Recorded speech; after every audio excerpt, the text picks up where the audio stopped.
एक बार एक लड़का परेशान होकर घर के बाहर बैठा था।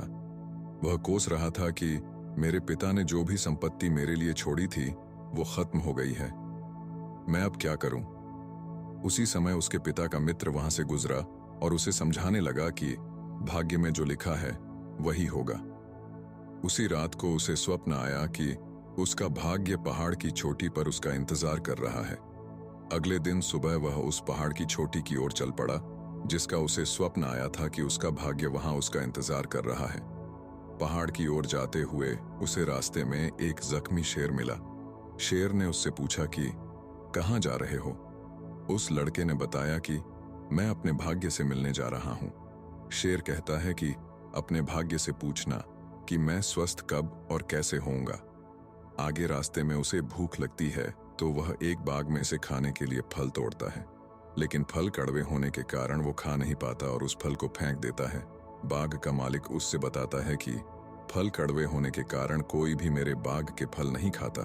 जब बाग के मालिक को पता चलता है कि यह लड़का भाग्य से मिलने जा रहा है तो वह उससे कहता है कि अपने भाग्य से पूछना कि मेरे बाग के फल मीठे कैसे होंगे। पहाड़ पर जाते जाते लड़के को रात हो जाती है। वहां उसे एक हवेली नजर आती है। वह हवेली की मालकिन से वहां रहने की अनुमति मांगता है। हवेली की मालकिन उससे वहां आने का कारण पूछती है तो वह उसे बताता है कि मैं अपने भाग्य से मिलने जा रहा हूं।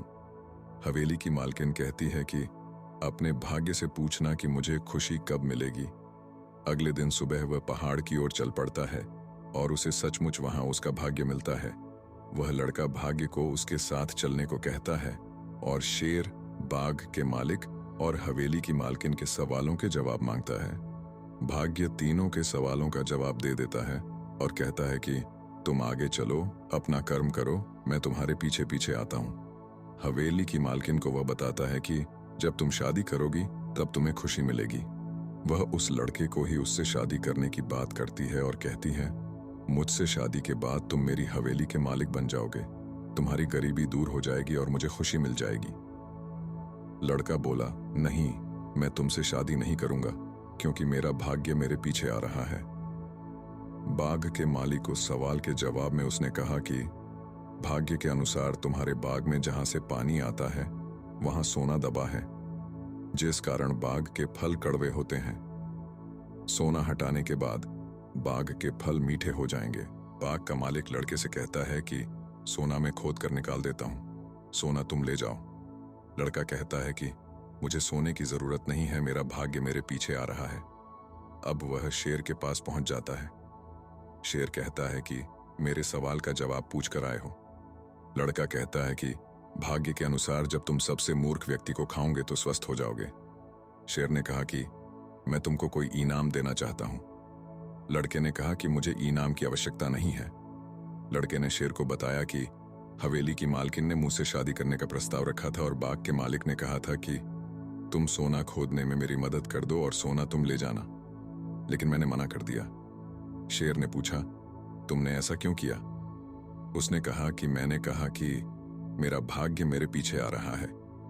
शेर ने आप देखा ना ताव और उसी क्षण उसको खा गया। शेर ने कहा कि तुमसे मूर्ख इंसान शायद मुझे कोई और नहीं मिलेगा, क्योंकि तुमने भाग्य के इंतजार में गरीबी दूर करने के 2 अवसर खो दिए।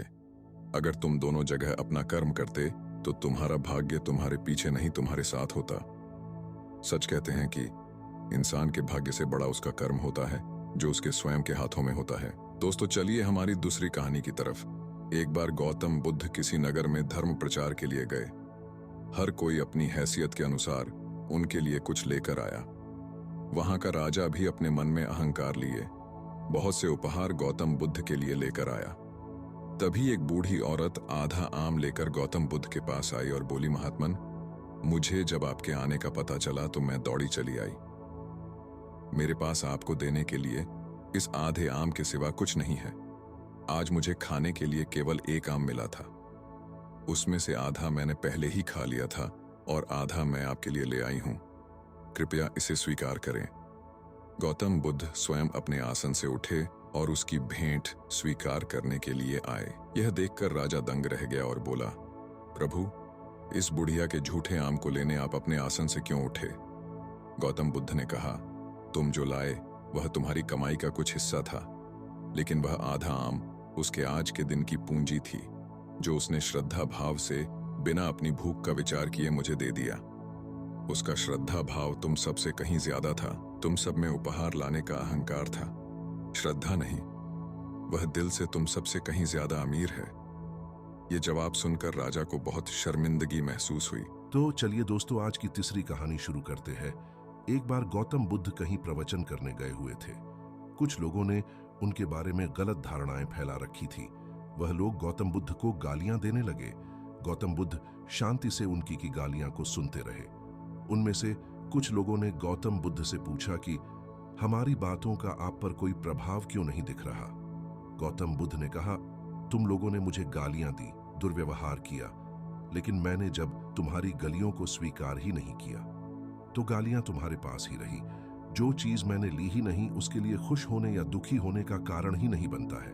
उन लोगों को गौतम बुद्ध की बात समझ में नहीं आई। गौतम बुद्ध ने उदाहरण देते हुए समझाया कि मानो मुझे किसी ने उपहार दिया और वह मैंने स्वीकार ही नहीं किया तो वह उपहार किसके पास रह जाएगा। सब लोग कहने लगे, जिसने उपहार दिया है उसी के पास रह जाएगा। इस पर गौतम बुद्ध कहने लगे, अगर मैंने गालियां स्वीकार ही नहीं की तो वह तुम्हारे पास ही रह जाएंगी। गौतम बुद्ध की ज्ञान भरी बातें सुनकर उनकी जो गौतम बुद्ध के प्रति धारणा थी वह बदल गई। अब उन्होंने बड़े श्रद्धा भाव से गौतम बुद्ध की बातों को अपने जीवन में उतारा। इसीलिए कहते हैं, कभी किसी को बुरा नहीं कहना चाहिए, क्योंकि अगर वह जवाब नहीं देता है तो वह गालियां हमारे पास ही रह जाएंगी और कहीं ना कहीं किसी के लिए निकली हुई बददुआएं अपना ही नुकसान कर जाती है।